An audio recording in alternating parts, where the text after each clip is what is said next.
देखिएगा, एकल विस्थापन अभिक्रिया, सिंगल डिस्प्लेसमेंट रिएक्शन। नाम पहले इसको देखिएगा, नाम समझिएगा क्या क्या है। एकल विस्थापन अभिक्रिया, सिंगल डिस्प्लेसमेंट रिएक्शन। बात समझ गया? इस अभिक्रिया क्या नाम है? एकल विस्थापन अभिक्रिया, सिंगल डिस्प्लेसमेंट रिएक्शन। तो सिंगल डिस्प्लेसमेंट रिएक्शन क्या है, पहले परिभाषा देखिए इसका क्या है। कहता वैसी रासायनिक अभिक्रिया जिसमें कोई अधिक क्रियाशील धातु किसी कम क्रियाशील धातु को, या धातु की जगह आप तत्व भी कह सकते हैं, समझ गए? तत्व भी उसका जगह आप लिख सकते हैं, कह सकते हैं। तो अधिक क्रियाशील तत्व किसी कम क्रियाशील तत्व को विस्थापित कर देता है, उसे एकल विस्थापन अभिक्रिया कहते हैं। इसे क्या कहते हैं? एकल विस्थापन अभिक्रिया। अब एग्जांपल समझिएगा, एकल विस्थापन अभिक्रिया क्या है? इसका मतलब है कि एकल मतलब एगो, एकल मतलब एगो, एकल मतलब कितना? एगो। तो कोई क्या करेगा, कोई एगो धातु या तत्व किसी एक तत्व को उसके स्थान से हटा देगा, उसके स्थान से क्या कर देगा? हटा देगा, और हटा के उसके जगह स्वयं जाकर बैठ जाएगा, उसके जगह स्वयं जाकर बैठ जाएगा। तो इसको कहेंगे एकल विस्थापन अभिक्रिया। अब एग्जाम में पूछता क्वेश्चन कैसे है, अब एग्जाम के व्यू से पढ़ेंगे कि एग्जाम में कैसे क्वेश्चन पूछेगा। जैसे एक एग्जांपल यहां से कोई उठा कर दे देगा आपको, ठीक है? एक एग्जांपल कोई उठा कर दे देगा, और देने के बाद चार ऑप्शन नीचे दे देगा, लिखेगा संयोजन अभिक्रिया, वियोजन अभिक्रिया, अपघटन अभिक्रिया, एकल विस्थापन अभिक्रिया, चार ऑप्शन दे दिया। अब उसमें ऑप्शन में डाल देंगे, बताइए निम्न में से ये कौन सी अभिक्रिया है। क्वेश्चन लिखा, एग्जांपल उठा के दे दिया, अब पूछेगा बताइए निम्न में से कौन सी अभिक्रिया है। तो देखिए संयोजन अभिक्रिया में कहा था कि जब दो पदार्थ आपस में मिलकर एक सिंगल पदार्थ बनाते हैं तो उसे संयोजन अभिक्रिया कहते हैं। पर यहाँ दो पदार्थ मिलकर दो पदार्थ बन रहा है तो सिंगल अभिक्रिया, संयोजन अभिक्रिया तो नहीं होगा। चलिए वियोजन अभिक्रिया में कहता है कि कोई एक बड़ा सा अणु जो होता है टूटने के बाद दो छोटे अणुओं में बढ़ता है, तो यहाँ पर तो दो को पहले से तत्व है तो ये टूटेगा ही नहीं, तो ये वियोजन अभिक्रिया भी नहीं हुआ। अब वैद्युत अपघटन अभिक्रिया में कहता है कि विद्युत धारा प्रवाहित करने पर बनता है, तो वैद्युत धारा तो यहाँ विद्युत धारा तो लिखा नहीं गया है तो वो भी नहीं होगा। तो बचा हमारा क्या? एकल विस्थापन अभिक्रिया। तो इसको एकल विस्थापन अभिक्रिया पर हम लोग रंग या गोला, तो इस तरह का एग्जाम में इसको क्वेश्चन पूछा जाए। क्वेश्चन के बारे में समझ गया। अब चलिए इसके बारे में हम समझते हैं क्या है। जैसे देखिए क्या है यह लोहा, फेरस इसको कहते हैं। कॉपर सल्फेट, क्या है यह? Copper sulphate. तो देखिएगा कॉपर सल्फेट और यहाँ ये इस रिएक्शन में इधर इस साइड प्रतिफल में, तो देखिएगा यहाँ पर इसके साथ SO4 के साथ कौन था? कॉपर था ना। SO4 के साथ कौन है? कॉपर। अब देखिएगा कॉपर को क्या कर दिया? लोहा ने उसको हटा दिया, इसके जगह से क्या कर दिया? हटा दिया। इधर देखिए यहाँ पर पहले कॉपर था, कौन चला गया? लोहा चला गया। चला गया ना, लोहा चला गया अर्थात कहा कि ये तुम हमसे ज्यादा शक्तिशाली नहीं है। लोहा कह रहा है कि कॉपर हमसे ज्यादा शक्तिशाली नहीं है, तो तू इसके जगह से हट जा, हम इसके जगह जाकर बैठ। तो एगो को हटा दिया कि नहीं हटा दिया? एगो पदार्थ को हटाकर उसके जगह स्वयं जाकर बैठ गया, इसीलिए इसको कहा जाता है एकल विस्थापन। क्या किया इसने? तो अभी ज्यादा क्रियाशील है, मतलब अधिक शक्तिशाली का मतलब अधिक क्रियाशील है। किससे? कॉपर से। तो हटा दिया ना। अगर मान लीजिए आप सीट पर कहीं बैठे हैं, आप कहेंगे कि नहीं हम तुमको हटाएंगे, तो तुमसे ज्यादा ताकतवर होंगे तभी ना हटा सकते हैं। अगर हम तुमसे ज्यादा ताकतवर हैं तब हटा दिया, हमसे ज्यादा तुम ताकतवर हो तो हमको हटा देगा। तो जो ज्यादा ताकतवर है वही ना हटा देगा। तो यही कह रहा है कि लोहा जो है कह रहा है कि हम कॉपर से ज्यादा शक्तिशाली हैं अर्थात ज्यादा क्रियाशील है, तो इसके जगह से तुम हट जाओ, हम इसके किसके साथ मिल जाएंगे? सल्फेट के साथ मिल जाएंगे। तो सल्फेट के साथ ये चला गया, इसको जैसे ही पहले अलग था बाद में इसको अलग कर दिया। तो इसी का पहचान यही है, इस अभिक्रिया का पहचान यही है कि पहले पसंद से रिएक्शन को देखना है, और देखने के बाद देखना है कि इसके साथ जो पहले था क्या इधर अलग था बाद में आके जुट गया है, तो जुट गया है तो एकल विस्थापन अभिक्रिया होगा, सिंगल डिस्प्लेसमेंट रिएक्शन। बात समझ गए? अब आइए अब कभी कभी क्या करता है कि कहता है कि जो ये क्या है, कॉपर सल्फेट का विलयन है, क्या है ये, कॉपर सल्फेट का विलयन। कॉपर सल्फेट का विलयन जो होता है वो किस रंग का होता है, नीला रंग का होता है। किस रंग का होता है, नीला रंग का होता है। याद रखिएगा कॉपर सल्फेट का विलयन किस रंग का होता है, नीला। तो जहां भी कॉपर सल्फेट मिले समझिए वो किस रंग का है, नीला रंग का है। किस रंग का है, नीला। एग्जाम में कभी कलर ही पूछ देता है, रंग ही पूछ देता है, दे देगा, जैसे दे देगा इरेक्शन, पूछेगा कि बताइए ये जो अभिक्रिया है कॉपर सल्फेट का यह किस रंग का होगा, नीला। आपको रंग मारना होगा, क्या दिया होगा, 4 ऑप्शन रंग कोई दे देगा तो उसमें से एक नीला भी रहेगा, तो नीला का आपको टिक करना होगा कि नीला सही होगा। तो विलयन का रंग क्या होता है, नीला। या कभी कभी ऐसा रिएक्शन ही पूछ देगा, दे देगा, जैसे दे देगा क्या, कहेगा कि जब कॉपर सल्फेट के विलयन में जब कांटी को डाला जाता है, कांटी किसका बनता है, लोहा का बनता है, हाँ, तो कांटी को जब डाला जाता है तो विलयन का नीला रंग धीरे धीरे गायब होने लगता है, क्यों, ऐसा क्वेश्चन पूछ देता है कि विलयन का नीला रंग धीरे धीरे गायब होने लगता है, क्यों, तो उसका आंसर होगा क्योंकि लोहा कॉपर से अधिक क्रियाशील होने के कारण कॉपर को सल्फेट से विस्थापित कर देता है, जिसके कारण इसका अब विलयन का नीला रंग धीरे धीरे गायब होकर क्या होता है, हल्का हरा रंग में बदल जाता है। तो इसका परिभाषा हम ऐसे दे सकते हैं। अगर एग्जाम में पूछता, पहले पूछता था अब नहीं उतना पूछता। अब आइए नोट में, लोहा कॉपर से अधिक क्रियाशील है, अब अधिक क्रियाशील है कॉपर से, तभी ना इसको कॉपर को हटाकर आपने चला गया, तो यहाँ से लोहा कौन, अगर कोई एग्जाम में पूछ देगा कि लोहा दे दिया कॉपर दे दिया, पूछे दोनों में से कौन अधिक क्रियाशील है, लोहा अधिक क्रियाशील है, कॉपर कम क्रियाशील है लोहा के अपेक्षा। अब आइए अगला क्वेश्चन देखते हैं, ये कॉपर, इसको तांबा भी कहते हैं, कॉपर को क्या कहते हैं, तांबा, और ये क्या है, सिल्वर नाइट्रेट। तो जब सिल्वर नाइट्रेट के विलयन में कॉपर को डाला जाता है, ऐसे रासायनिक अभिक्रिया, देखो आप क्या करो कि जैसे इसको दे दो और ये समीकरण देखकर इसका परिभाषा बनाने की कोशिश करो, क्या है, विलयन है, तो विलयन है तो क्या करेंगे, सिल्वर नाइट्रेट के विलयन में जब कॉपर धातु को डाला जाता है तो कॉपर धातु क्या करता है, सिल्वर को अपने स्थान से विस्थापित कर देता है और उसके जगह स्वयं जाकर बैठ जाता है, जिसके कारण कॉपर नाइट्रेट का विलयन बनता है और साथ में सिल्वर अलग हो जाता है। ऐसे हम परिभाषा भी इससे बना सकते हैं।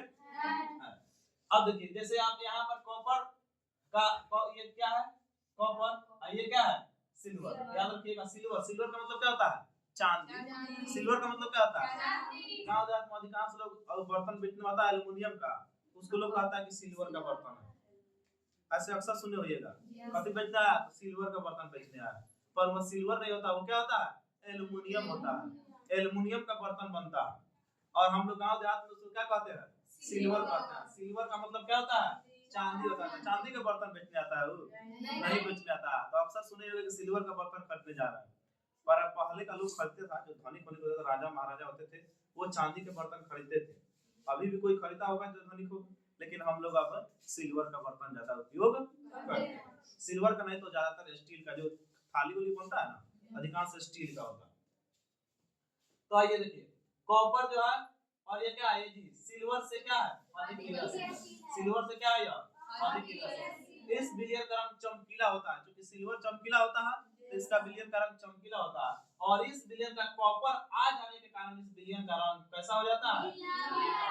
जैसे कॉपर आया यहाँ भी नीला था, और जैसे ही नीला फिर क्या कर दिया इसको नीला रंग बदल दिया, इसको इस विलयन का रंग क्या होता है, नीला होता है।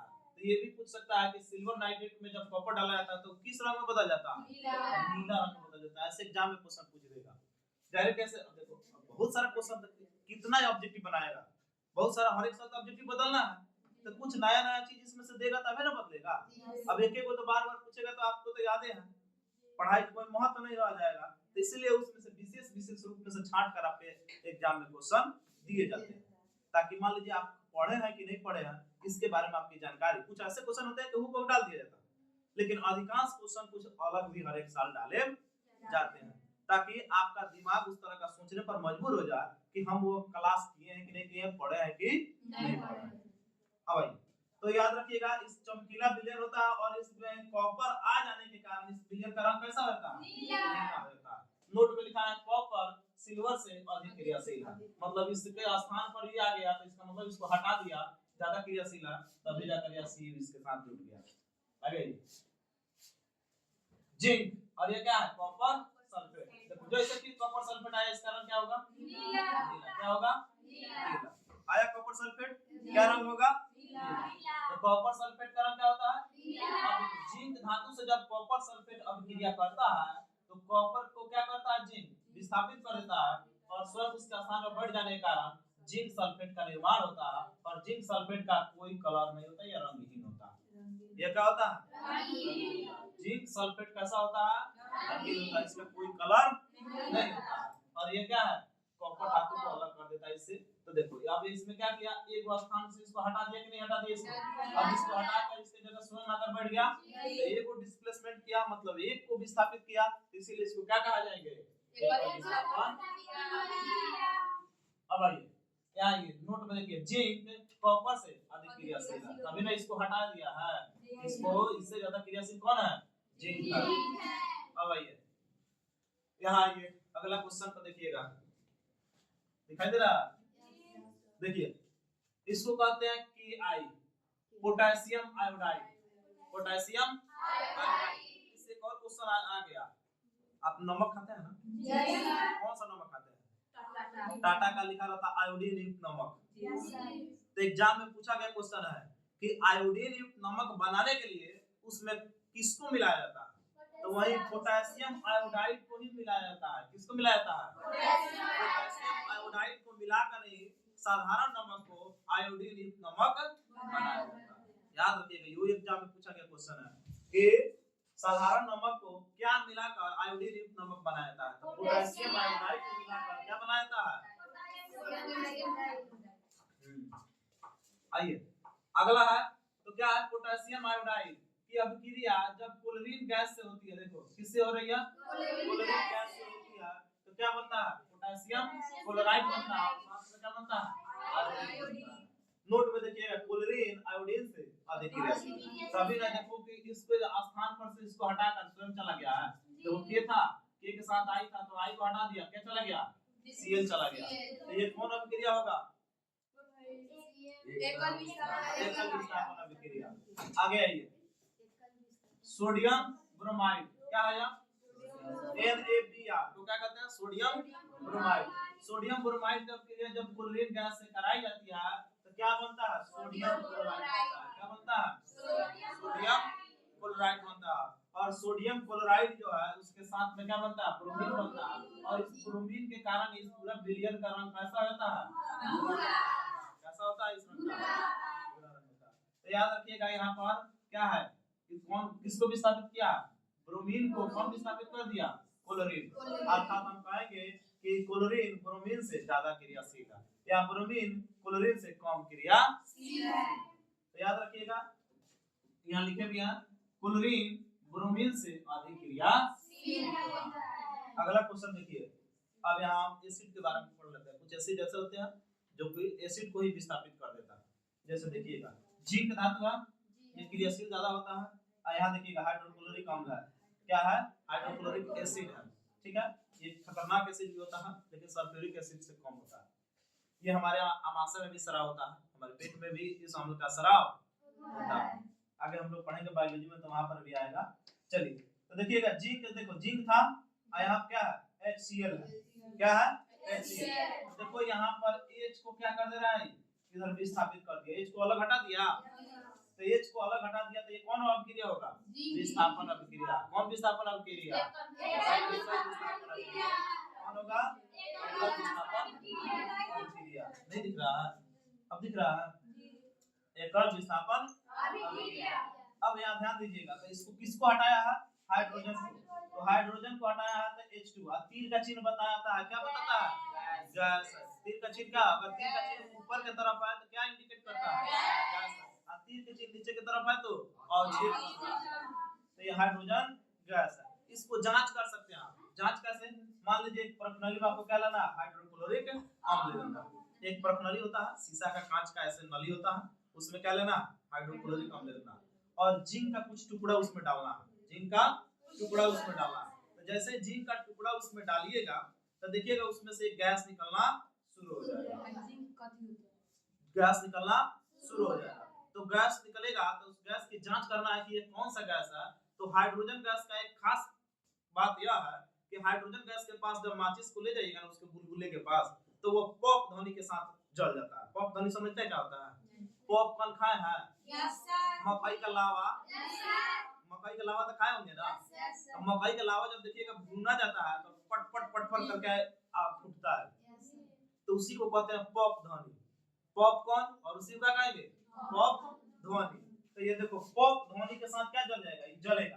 तो इससे जो ऐसा कोई गैस नहीं है जो पॉप ध्वनि के साथ जलता है, मात्र एक हाइड्रोजन ऐसा गैस है जो पॉप ध्वनि के साथ जलता है। तो इसको समझ जाइए कि ये कौन सा गैस निकला है? हाइड्रोजन गैस निकला। अगला देखिएगा, ये क्या है? जिंक। ये क्या है? फास्फोरिक अम्ल। ये थोड़ा दुर्बल अम्ल है। ये क्या है? प्रबल अम्ल। ये क्या है? दुर्बल अम्ल। हम अम्ल के बारे में जो पढ़ेंगे इसके बारे में जान लेंगे। चलिए, तो जिंक क्या करता है? किसको विस्थापित कर देगा जी? हाइड्रोजन। किसको विस्थापित करेगा? हाइड्रोजन। तो देखो ये विस्थापन अभिक्रिया हो जाएगा। कौन विस्थापन अभिक्रिया होगा? एकल विस्थापन। तो इस तरह आपका ये पूरा एग्जांपल खत्म होता है इसका सिंगल डिस्प्लेसमेंट का। अगर किसी को डाउट है अभी तो पूछ सकते हैं। कोई डाउट है? Good luck.